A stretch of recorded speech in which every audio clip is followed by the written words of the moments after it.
মই মানসিকভাৱে ভাগি পৰিছোঁ। মই বেআইনী কাম কৰা নাই আৰু নকৰোঁ। কষ্টোপাৰ্জিত ধনেৰে মই ঘৰ আৰু গাড়ী কিনিছোঁ। বেংকত মোৰ এতিয়াও লোন আছে। আইনৰ লগত মই সম্পূৰ্ণ সহযোগ কৰিম।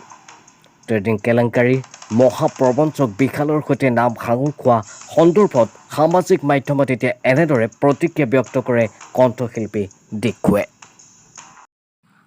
নমস্কাৰ, মই দীক্ষু। আজি আচলতে এই ভিডিঅ'টো প্ৰস্তুত কৰিছোঁ এই কাৰণে যে যোৱা কিছুদিন ধৰি সামাজিক মাধ্যমতে হওক বা সংবাদ মাধ্যমতে হওক মোৰ বিষয়ে যিখিনি কথা ওলাই আছে, এই কথাখিনিৰ কাৰণে একচুৱেলি মানসিকভাৱে বহুত কষ্ট পাইছোঁ আৰু আচলতে দুৰ্বল হৈ গৈছোঁ। মই ৰাইজলৈ বিনম্ৰভাৱে এইটোৱে অনুৰোধ কৰিব খুজিছোঁ যে যোৱা 20টা বছৰে যেনেকৈ আপোনালোকে মোক মৰম আৰু বিশ্বাস কৰিছে, সেই বিশ্বাস আৰু মৰমখিনি যাতে মোৰ ওপৰত আপোনালোকে সদায় ৰাখে, কিয়নো মই আগতেও কেতিয়াও বেআইনী কাম কৰা নাছিলোঁ, এতিয়াও মই কৰা নাই আৰু ভৱিষ্যতেও মই নকৰোঁ। এইখিনি বিশ্বাস আচলতে মোৰ ওপৰত আপোনালোকে ৰাখক। আৰু এটা কথা ওলাই আছে যে মোৰ কিবা গাড়ী বা মোৰ সম্পত্তি কিবা উপহাৰ পোৱা বুলি, যে এইটো কথা আচলতে নহয়।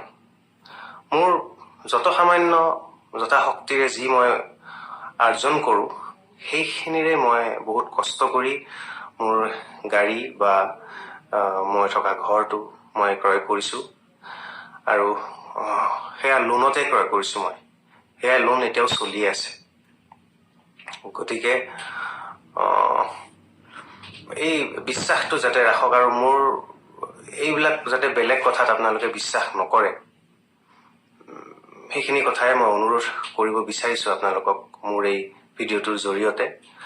আৰু আচলতে এই গোটেই কাৰ্যকলাপটোত মই নিজেও ভুক্তভোগী।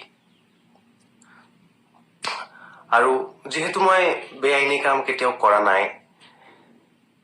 আইনৰ যিটো প্ৰক্ৰিয়া আছে, যিটো প্ৰক্ৰিয়াত অনুসন্ধান চলি আছে, সেই অনুসন্ধান প্ৰক্ৰিয়াটোত সকলো ক্ষেত্ৰতে মোৰ সৰ্বতো প্ৰকাৰে সহযোগিতা থাকিব বুলি মই বদ্ধপৰিকৰ। যিকোনো কোঅপাৰেশ্যন মই লাগিলে কৰি মোৰ ফালৰ পৰা, যিহেতু মই একো বেয়া কাম কৰা নাই, এইখিনি সৎসাহস মোৰ আছে।